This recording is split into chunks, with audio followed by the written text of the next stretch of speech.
Ankleshwar road ઉપર ચાલુ રિક્ષા ઉપર મહાકાય ઝાડ પડ્યું હતું। ઝાડના મૂળ પાસે આગ લાગતા મૂળિયા બળતા જ ઝાડ પડ્યું હતું। સદનસીબે રિક્ષા ચાલક અને મુસાફરોનો બચાવ થયો હતો। ભરૂચ અંકલેશ્વરને જોડતા જૂના નેશનલ હાઈવે નંબર 8 ઉપર સોમવારના બપોરે વિચિત્ર અકસ્માત સર્જાયો હતો।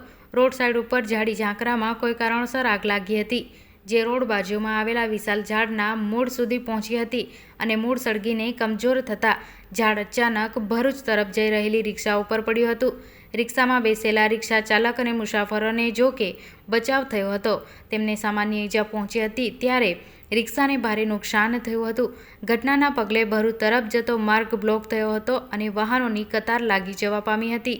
ઘટનાની જાણ ટ્રાફિક પોલીસને થતાં તેઓ સ્થળ ઉપર દોડી આવ્યા હતા અને પ્રથમ વાહન ભરૂચથી અંકલેશ્વર આવતા માર્ગ ઉપર ડાયવર્ટ કર્યા હતા અને વન વિભાગને જાણ કરી ઝાડને માર્ગ ઉપરથી હટાવવાની માટેની કવાયત શરૂ કરી હતી।